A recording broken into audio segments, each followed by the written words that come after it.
Shalom everybody and welcome to a very special Regah Bivrit.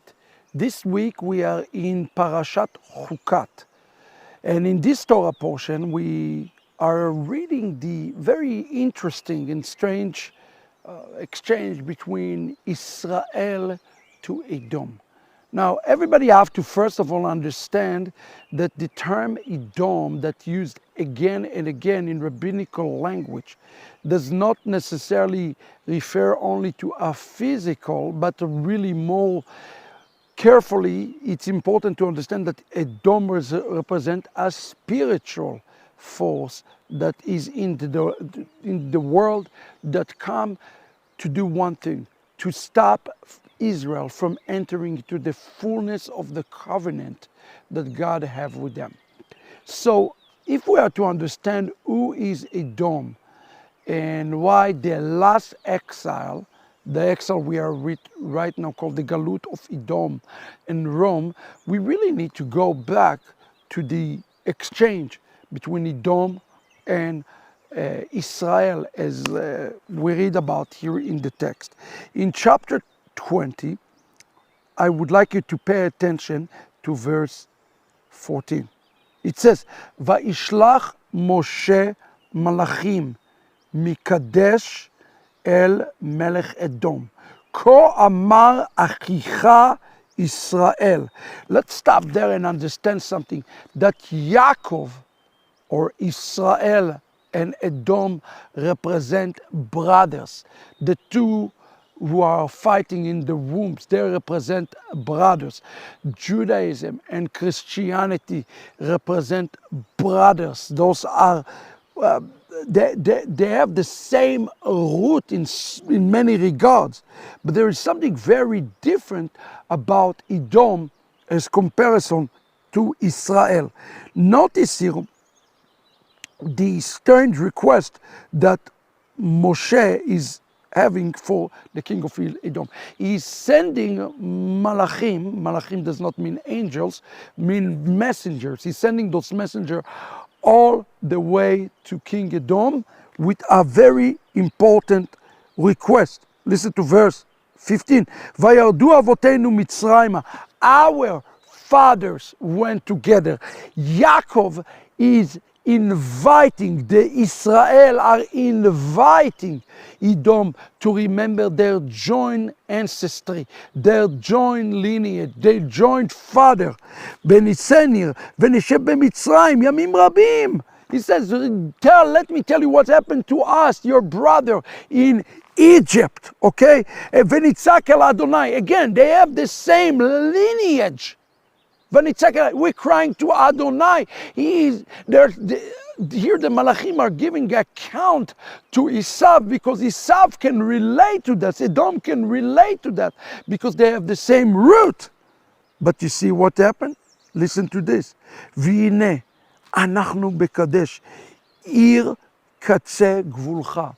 Remember, the only thing that's stopping Israel from entering into the covenants, to the promises, in the blessing, is Edom.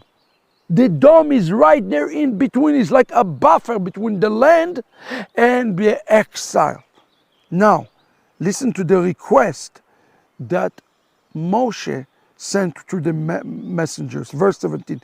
Navra na be'artzecha. Let us please go through your land. Lo na'avor basadeh, we will not go through the field, ubakerem, in the vineyard, velo nishte mei be'er, we will not touch your water. Derech hamelech nelech. Those three are the most important and messianic words that are found in the entire book of Bamidbar. Derech hamelech nelech, highway of the king. Please let us go through. In essence, Moshe is asking Esav, Edom, representing Christianity today, to allow us Jews to go through the highway of the king. Why? Because the king himself is found. He is found right there in the midst of Edom, in the midst of itself. Where did Aaron die? Aaron died in Edom, brothers and his sister. And they're asking, he said, we will not go Yemin u'Smol. We will not go to the left or to the right until we pass through your field, through your highway. And listen to the answer of Edom. Vayomer elav Edom, lo ta'avor bi pen b'cherev etze likretcha. Not only that I will not let you pass, I will come through and kill you to the cherev. Now what do you hear the word cherev? Cherev, the word cherev is the word Chorev. Chorev is one of the names of Mount Sinai. In essence, it's all that beautiful story you gave us about Cherev, about Chorev, about the Torah, about what God has done, I am rejecting it. The root of Edom, brothers and sisters, is in rejecting the essence of God given to Israel.